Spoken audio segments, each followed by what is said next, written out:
Hey guys, it is open house Sunday. I am sitting out at my open house in West Des Moines. It's actually been a bit of a revolving door today, which is good. We've had busy traffic here lately, but I've got a little bit of a break and I thought it would be a great time to record a quick video for you guys on a couple sellers questions that we're getting lately. So, two things that I wanted to go over with you today, investor buyers and iBuyers, and agents who tell you they can kind of promise you the moon, tell you they can get you a higher price than market value. So I was gonna just jump right in here. The first item that I wanted to talk about were iBuyers or investor buyers. So they're very similar kind of categorically, but iBuyers are internet buyers. So you're gonna have some of the bigger players in the real estate game that will give you an instant offer on your home and buy your home without you having to list it. And then we've got the investor buyers, so local investors who are looking to buy homes, whether it be maybe to rent them or to flip them and resell them. That typically, you see this all the time, like we pay cash for homes, we buy homes for cash.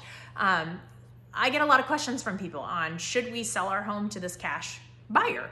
And I think that there's not one right answer. It's very, you need to take a holistic approach and look at all of the, weigh all of the options. And as long as you go into it understanding and educated and understanding what you're looking at, then I don't think it can necessarily be a bad thing.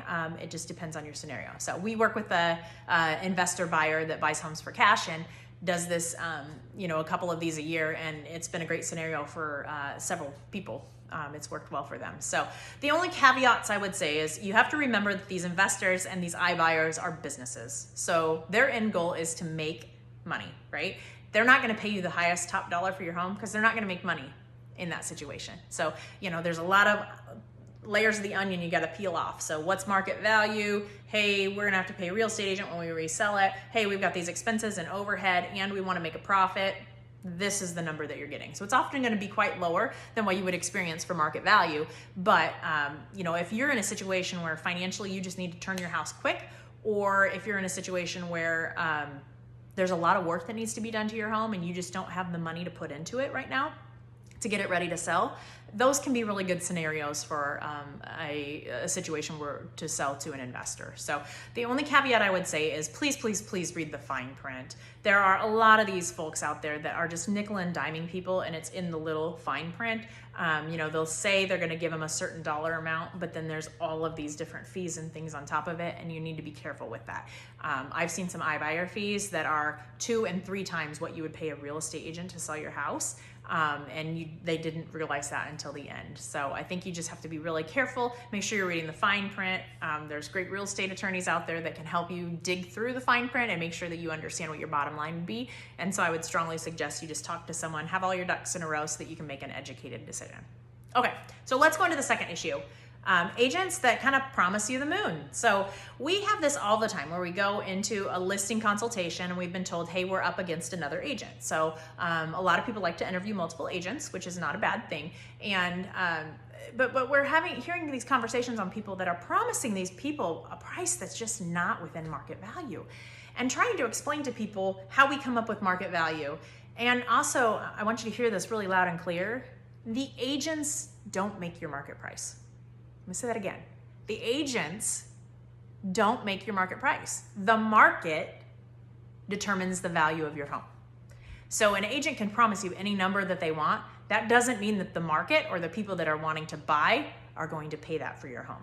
So we are very strategic about how doing our market analysis. We use data-driven numbers. So we look like for like. We use a methodology that is very similar to what appraisers use on their homes so that we are able to tell you this is what market value is for your home based on similar properties in similar areas as yours. So I think if you ever run into a scenario where you have an agent that is telling you a number that is a lot higher than another agent, I would ask both of them this question. Why is your number higher than their number? Why is their number higher than your number? Vice versa, trying to understand that, and then really dig deep. Make sure they have the comparative home sales to support the number that they came up with. It shouldn't just be a number that they plucked out of the air. There needs to be some kind of data to support the number that they came up with, and that data needs to be relevant, right? So you can't compare a ranch home and a 2-story home and say, hey, this one sold for 500, so yours will sell for 500. No, you need to compare 2 stories to 2 stories, ranches to ranches. There's some caveats in there when you get into 1.5 stories or limited inventory, but as a general rule,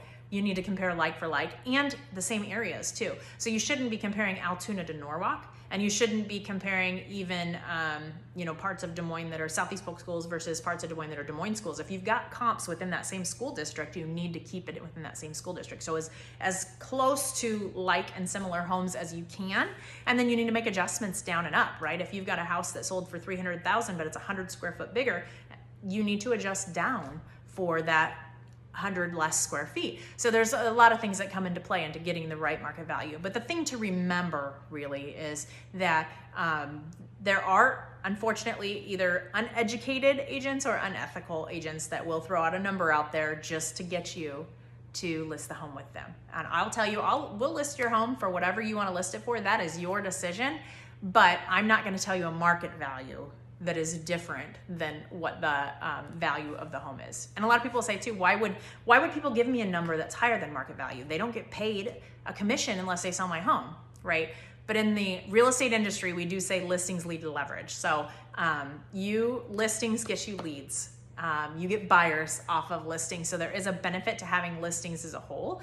And so there's a lot of people that they don't care if they have overpriced listings. They'll happily overprice a listing and let it sit there and take all the buyers that come all day long and go take them and sell them some other house if they need to. So it's not a situation of, they have to be honest, giving me an honest opinion on price because they're not making any money if I don't make any money. They could be making money through other avenues too. So I think, again, not everybody is bad and people do make mistakes. There could definitely be a scenario where our number came in low and we look at their comps that the other agent provided and said, we made a mistake. We missed that one. Yep.